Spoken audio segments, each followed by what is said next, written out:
We're back. For this week's Think Tank Central, we're focusing on the U.S.-Russian attempts to de-escalate fighting in Syria. With me in the studio is Chuck Freilich, a former Israeli Deputy National Security Advisor who is Senior Fellow at Harvard's Belfer Center. And from Washington, we're delighted to be joined by John Hanna, a longtime U.S. Foreign Policy Advisor who is Senior Counselor at the Foundation for Defense of Democracies. Welcome, gentlemen. Chuck, let's start with you. And do you believe that this agreement will help to end the bloodshed in Syria, or is it merely a tool to consolidate the power of the regime forces and its Iranian allies in Syria? The situation in Syria, unfortunately, isn't going to be resolved anytime for the foreseeable future. This agreement is a reflection of the reality, which is that at the moment and for the foreseeable future, the Syrians and the Syrian regime is going to come out as the winning side here. And that means that the primary players are actually Russia, Iran, Syria, in that order, and then a few others, Turkey, the Kurds, and the U.S. The U.S. is not in the driving seat here. So it's not a question of whether it's going to resolve it. It may help the situation a little bit. The good news from Israel's point of view is that the agreement is supposed to distance Iran and Hezbollah from our border by about 20 kilometers. The bad news is that's all it's supposed to do, is distance them from about 20 kilometers. Well, let's move it over to John, because we want to get back to Israel's concerns about this deal. But, John, you were Vice President Cheney's National Security Advisor. Do you believe that the George W. Bush administration would have been celebrating, hailing this deal as an achievement the way Trump and Tillerson are? Well, I think just based on the past history of these ceasefires, one has got to be incredibly cautious to believe that this is going to hold, much less that it's a great achievement that's going to stabilize the Syrian situation in a way that's consistent with U.S. national interests. I don't think that anybody looking at this situation can believe it's anything at the moment other than a significant victory for Russia, Iran, and Hezbollah against a U.S.-led axis that has been trying to push back against Iranian hegemony in the Middle East. This deal may lead to some humanitarian relief. We can all hope so. We hope it can stabilize the situation along Israel's border with Syria in a way that prevents a major threat to Israel. But the big focus needs to be on what's happening around Raqqa in eastern Syria, where the United States does have some control along that Iraqi border.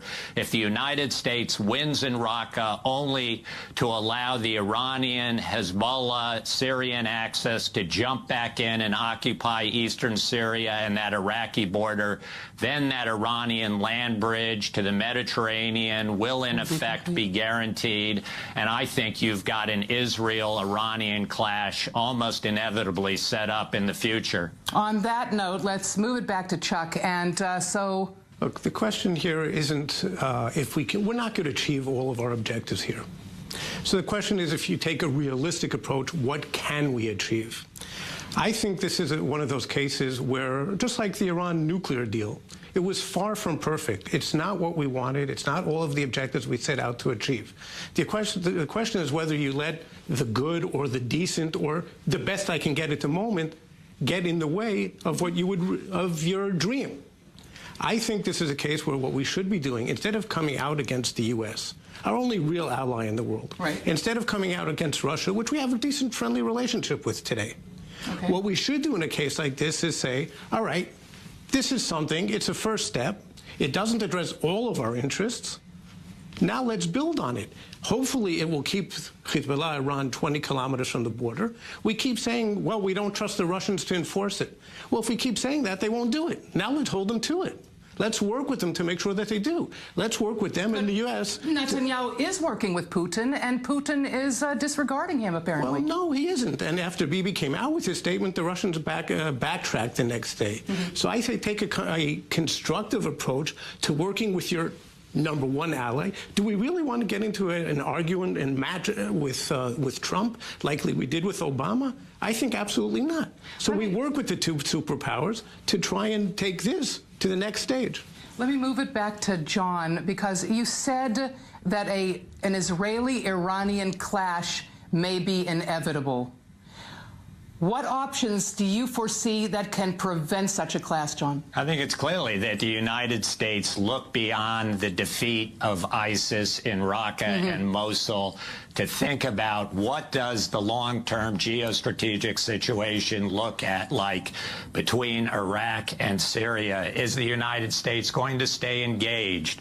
Is it going to avoid the mistakes of the past where we won military victories only to leave vacuums to be filled by Iran to increase its own power and influence in the region in a way that is threatening not only to Israel, but to most of our Arab allies in the region as well? And I think it's that post-ISIS strategy, particularly what's going to happen in that borderland between Iraq and Syria. What are the politics going to look like? Who's going to control that terrain? What will be the level of United States engagement and influence over that situation? That's the strategy that we've really heard nothing about from the Trump administration to date, and that's the lack of strategy that I think makes a lot of national security analysts quite nervous. Chuck, should Israel become more actively involved?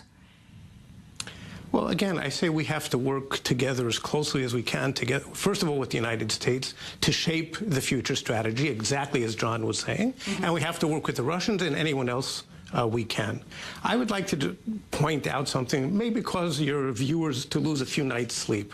Okay, we're braced. Imagine if we were in this current situation, in a situation in which the Iran deal had not been signed, and Iran had gone nuclear in the meantime, which it could have done in the 2 years since the signing. Now, there's a nightmare scenario. The problem at the time, to my way of thinking, was overkill on our part, overshoot. We tried to achieve more than we could. I think the Prime Minister may be making the same mistake once again.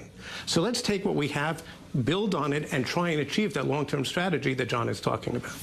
Interesting. John, very, very quickly, so post-ISIS, do you envision, would you recommend boots on the ground for stabilizing operations? Well, we've got boots on the ground currently that is helping achieve this victory over ISIS, at least 5,000 troops or so in Iraq, and perhaps something like close to 1,000 now on the ground in eastern Syria. So I would recommend that we look at that kind of force, not drawing it down, not evacuating that ground that we've helped win prematurely until we are engaged, use it as leverage in any kind of political settlement to make sure that American interests and the interests of our allies in the region are adequately addressed, and that we do not simply leave a free ground for Iran, Iranian-backed militias, Hezbollah, and the Assad regime to fill that space in ways that we know are not going to be good for the United States nor for our allies in the region. John Hanna, Chuck Freilich, thank you so much.